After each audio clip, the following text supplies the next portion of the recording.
इंतजार इंतजार इंतजार, ये इंतजार बहुत दिनों तक करना पड़ता है ना।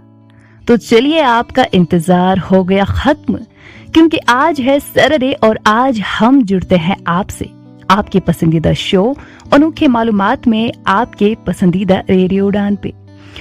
तो इसी के साथ हमारा सलाम कबूल कीजिए। अस्सलाम वालेकुम, आदाब। कैसे हैं हमारे सुनने वाले? उम्मीद करते हैं सभी खैर आफियत से होंगे। वैसे आज जिस विषय पे बात होने वाली है, ये विषय अक्सर आजकल लोगों के जहनों में घूम रहा होता है। ये मियाँ बीवी में, भाई बहन में, बाप बेटे में, दोस्त दोस्त में, हमसायों में, मतलब हर रिश्ते में होता है। क्या प्यार मोहब्बत? हाँ जी, प्यार मोहब्बत तो होता ही है। प्यार मोहब्बत तो बुनियाद ही है इन रिश्तों की। मगर इसी प्यार मोहब्बत में टकरार भी होती है। जी हाँ, कॉन्फ्लिक्ट। और इसी टकरार को नो बोलने के लिए, टकरार को अगर इनकार करना चाहते हो, रिश्तों को अगर संभाल के रखना चाहते हो, तो अनोखे तरीके भी तो पता होने चाहिए। ये टॉपिक मैंने इसलिए उठाया क्योंकि आज अक्सर रिश्तों में लोगों के दरमियान कॉन्फ्लिक्ट्स नजर आते हैं। हालांकि पहले भी हुआ करते थे। कॉन्फ्लिक्ट तो जिंदगी का हिस्सा है, होता रहेगा। मगर आजकल कुछ ज्यादा ही केसेस देखने को मिलते हैं, है कि नहीं? आप लोगों ने भी ऑब्जर्व किया होगा। वैसे कॉन्फ्लिक्ट तो हम ऑल टुगेदर इरेडिकेट नहीं कर सकते, मगर कम जरूर कर सकते हैं। तो कुछ अनोखे तरीके मैंने सर्च किए, सोचा आप तक भी पहुंचाऊं अपने माध्यम से, ताकि आपको भी कुछ हेल्प मिले। देखिए, टकराव की जड़ पता है क्या है? कि मैं ही सब जानता हूं, मुझे ही सारी सच्चाई मालूम है, जिसको हम बोलते हैं एब्सोल्यूट ट्रूथ। अगला बंदा अगर कुछ कहना चाहता है तो हम पहले ही बोल देते हैं, नहीं नहीं, मुझे सब पता है, मुझे सारी जानकारी है और यही सच्चाई है। हम तो अगले बंदे की बात सुनते तक नहीं। इससे होता क्या है? हम सबको किसी भी बात का रिलेटिव ट्रूथ, आधी सच्चाई मालूम होती है। जैसा कि महात्मा गांधी जी ने भी बोला, everyone of us knows relative truth, absolute knowledge किसी को नहीं होती। तो किसी भी बात का दूसरा पहलू जानने के लिए हमें दूसरे इंसान की बात भी सुननी होगी, और जब हम नहीं सुनते तो दूसरे पर्सन को, ऑपोजिट पर्सन को गुस्सा आता है, तो हो जाता है टकराव, कॉन्फ्लिक्ट। फिर वो कॉन्फ्लिक्ट आगे क्या रूप लेता है, वो तो सिचुएशन और उन दो पर्सन्स पे आधारित होता है।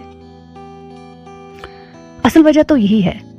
तो आज से हमें कोशिश करनी चाहिए कि किसी भी टॉपिक पे, मुद्दे पे बात हो रही हो तो अगले शख्स की बात भी सुने। देखिए, ये ईगो वाली बात नहीं है, हमारा ही फायदा है इसमें। हमें मुद्दे की पूरी जानकारी मिलती है और कॉन्फ्लिक्ट भी नहीं होता। दूसरी जो वजह होती है टकराव की, वो है एक दूसरे को रेस्पेक्ट न देना। यूं तो ये वजह सबको ही पता है, मगर इसमें अनोखा तरीका है सिंपल लेवल ऑफ रेस्पेक्ट देना। देखिए, ज्यादा या कम एहतराम तो अलग बात है, मगर हर पर्सन को, चाहे वो छोटा हो या बड़ा, एक बेसिक लेवल ऑफ रेस्पेक्ट चाहिए ही होता है। रिश्तों में जब एक बेसिक लेवल ऑफ रेस्पेक्ट रखोगे तो रिश्ते उलझेंगे नहीं। अक्सर हम ये करते हैं ना कि किसी को उम्र में छोटा देखा या रुतबे में, तो उसको इज्जत देते ही नहीं, और अगर अमीर शख्स को देखा तो बहुत ही ज्यादा इज्जत देने लगते हैं, जिसकी वजह से वो गरीब इंसान हर्ट हो जाता है। वो अगर आपका रिश्तेदार हुआ तो जाहिर सी बात है, दिलों में टकराव तो हो ही जाएगा। इसीलिए एक बेसिक लेवल ऑफ रेस्पेक्ट को सेट करो, जो आप सबको इक्वली दे पाओ, बिना किसी भेदभाव के। फिर देखो रिश्तों की मिठास। कॉन्फ्लिक्ट अब अगर हो गया, झगड़ा हो गया या टकराव हो गया, तो पोस्ट कॉन्फ्लिक्ट की कोई तजवीज, तरीका हमें ढूंढना है कॉन्फ्लिक्ट को खत्म करने के लिए। तो क्या करें? देखिए, होता यह है कि हमारा किसी दोस्त से, रिश्तेदार से या कुलीग से झगड़ा या टकराव हो गया, तो हम झट से उसकी पीठ पीछे बातें करने लगते हैं या चुगली करने लगते हैं। पीठ पीछे बातें करने से हम मसले को इतना बढ़ाते हैं जो शायद ही उतना बड़ा होता है, और एक निहायत ही गलत दिशा देते हैं इस कॉन्फ्लिक्ट को, जो फिर बरसों तक रह जाता है। बात तो उतनी होती नहीं, मगर बात में से बात निकाल निकाल कर बात का बतंगड़ बना देते हैं। तो हमें ना पहले जो मामला है उसको तीसरे बंदे तक नहीं पहुंचाना चाहिए। दूसरी चीज, जिससे टकराव हुआ सीधे उसी से बात करनी चाहिए इस मामले के बारे में। मतलब एक अच्छे तरीके से उसी से शिकायत करो जिससे कॉन्फ्लिक्ट हुआ। मन में बातें रखोगे और पीठ पीछे बातें करोगे तो मन उस पर्सन के प्रति कभी भी साफ नहीं होगा। मन तो फिर खुद ही गलत गलत सोचने लगेगा। एक बार आप इस चीज को करके देखो कि जिससे टकराव हुआ उसी से शिकायत का इजहार भी करो, मगर एक अच्छे तरीके से। फिर देखो झगड़ा तो रहेगा ही नहीं। वैसे आपकी सबसे ज्यादा टकरार किसके साथ होती है? दोस्तों के साथ, घर वालों के साथ या रिश्तेदारों के साथ? नहीं नहीं, टकरार नहीं, प्यार बांटो। हाँ, टकरार भी इसी प्यार का हिस्सा है, जब तक आप इस टकरार को कोई गलत रुख न दो। टकरार की एक और आम वजह है बात को घुमा फिरा के कहना।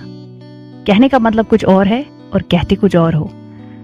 सीधी, आसान और ईमानदारी से की हुई बात ही सबको समझ आती है। जो भी आपके मन में है ना, उसको लफ्जों में डायरेक्ट और ऑनेस्ट मैनर में सामने रखो, बिना किसी को तकलीफ पहुंचाए हुए। एक असर्टिव पर्सन बनो, असर्टिव वे ऑफ कम्युनिकेशन को अपनाओ।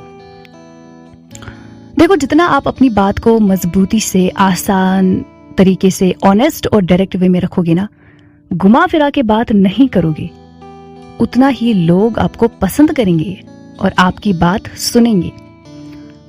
और जो नॉन असर्टिव लोग होते हैं ना, मतलब डिसऑनेस्ट, इनडायरेक्ट, मन में कुछ और कहते कुछ और है, घुमा फिरा के बात करते हैं या ताना मारते हैं, ऐसे लोग ही झगड़ों की, टकरार की वजह बनते हैं। और आपके मन में जो भी है ना, कम से कम खुद से मत तो छुपाओ। रिश्तों में प्यार भी है, टकरार भी।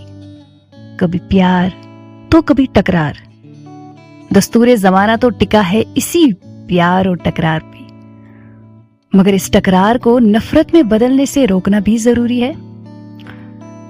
किसी के साथ कॉन्फ्लिक्ट हुआ तो उठ खड़े हो जाओ। उस वक्त रेस्पॉन्स मत दो, हो सके तो 0 रेस्पॉन्स दो। खुद को टाइम दो, उस कॉन्फ्लिक्ट के बारे में सोचो कि क्यों हुआ, वजह क्या थी, गलती किसकी थी।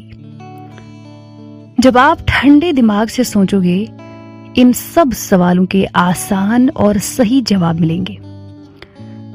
क्योंकि जब इंसान जज्बाती होता है, इम्पल्सिव होता है, तब ना ही उसका दिल ना ही दिमाग सही सोच पाता है। तब सिर्फ ऐसा लगता है कि हम ही सही है, अगले इंसान की ही गलती है। लेकिन जब हम वक्त लेते हैं, ठंडे दिमाग से सोचते हैं, तब दिल और दिमाग दोनों सही तरीके से सोच पाते हैं और हमें सही जवाबात मिलते हैं। और अगर हमारी ही गलती हुई तो उस पे हम सोच विचार कर सकते हैं और गलती को दूर कर सकते हैं। कॉन्फ्लिक्ट को भी हम दूर कर सकते हैं। देखिए, ओपिनियन क्लैश, डिसएग्रीमेंट तो होता रहेगा, क्योंकि हम सबकी एक अलग पहचान है, एक अलग सोच विचार है। तो ओपिनियन क्लैश, राय का तसादुम एक नॉर्मल चीज है। लेकिन ओपिनियन क्लैश किसी फितने की वजह न बन जाए, इसके लिए हमें एक कॉमन ग्राउंड ढूंढना चाहिए, जो कि कहीं ना कहीं सबके सोच विचार को अपना पाए, जिस कॉमन ग्राउंड से सबको थोड़ी थोड़ी सेटिस्फेक्शन मिले।